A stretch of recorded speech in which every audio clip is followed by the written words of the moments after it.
and 2 runners in both the 5th and the 6th. In right field, Tarasco going back to the track, to the wall. And what happens here? He contends that a fan reaches up and touches it. But Richie Garcia says no, it's a home run. Here comes Davey Johnson out to argue as Jeter comes across to tie the game. Well, in postseason, you have an umpire down each line. And he was there. And Garcia was right there.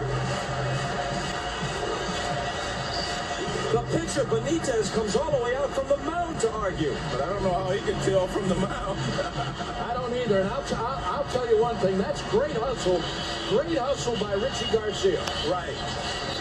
The contention by Tarasco is that the ball is descending and the fan touches it. He's right. He's right. You were a phenomenal umpire because I watched you many a times. Your strike zone was where it was supposed to be. And of course, this might be a sour subject, but the Jeffrey Maier incident.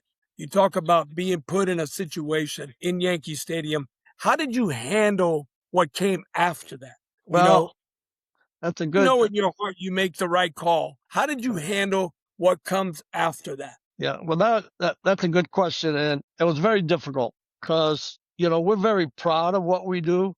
Nobody wants to be in that. No umpire wants to be in those kind of situations. It was probably the worst winter that I ever had. It was very difficult because it was at the end of the year. It was very difficult after that working those games because I still had that was game 1, so it was a very difficult time after that because from then we got the next game there in Yankee Stadium, and then we got to go to Baltimore for 3 games.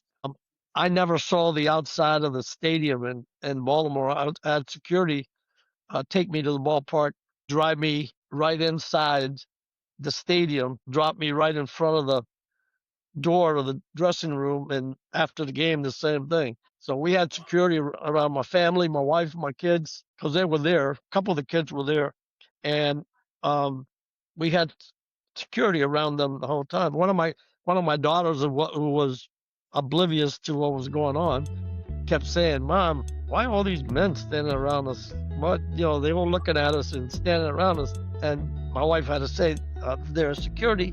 They want to make sure nobody bothers you because of what your dad did the other night." So, and again, I really couldn't wait to spring training to see the Orioles again. You have that, you live with that until you get to face that person again. Like when you have an ejection, one of the things I always used to do when I had an ejection, the next day, I would look that guy right in the eye. And let's talk about this. Let's talk about what happened last night. Now, we had some that would start laughing and come over and say, blah, blah, blah, this, that, the other. We had some that had the sourpuss. And what I used to say to them, I just say, "Hey, you want to keep fighting? We can keep fighting. You're not going to win, but we can keep fighting if you want." And, they look at you like, "This guy's crazy." I'm not crazy. I'm telling you the truth. You ain't going to win. I got the hammer. You ain't winning. You're not going to win.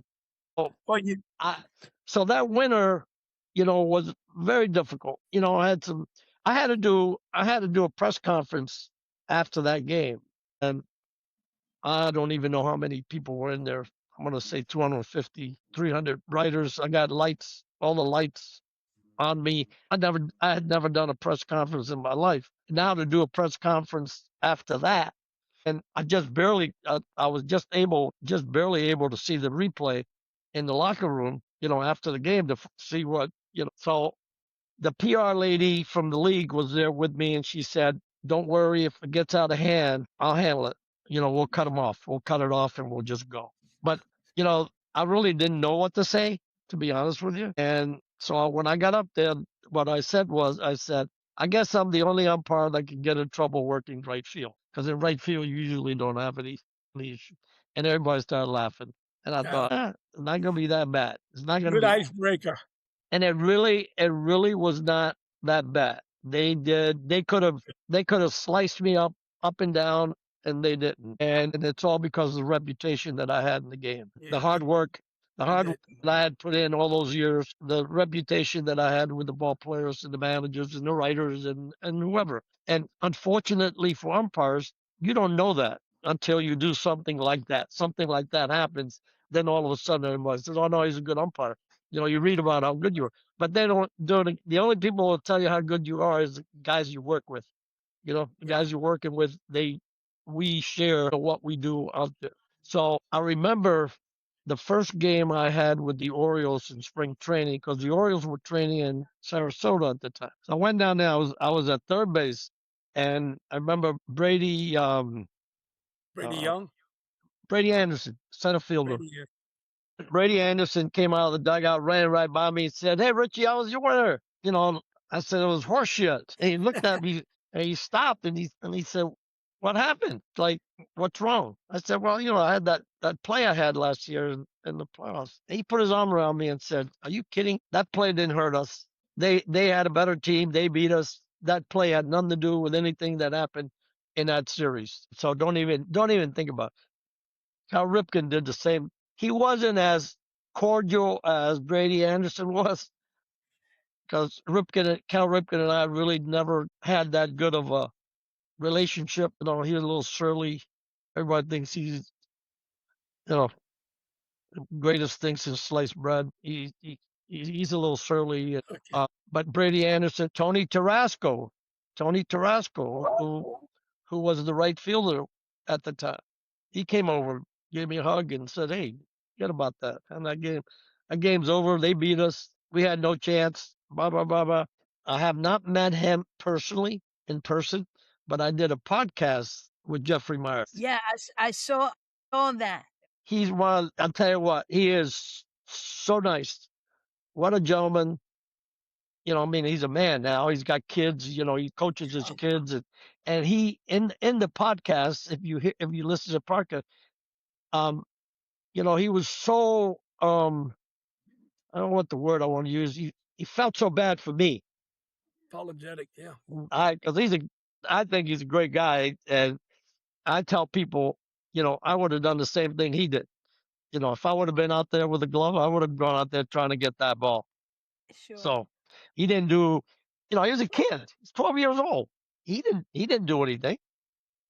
I just wish he would have caught the ball, because if he would have caught it, it would have been a whole lot easier to see.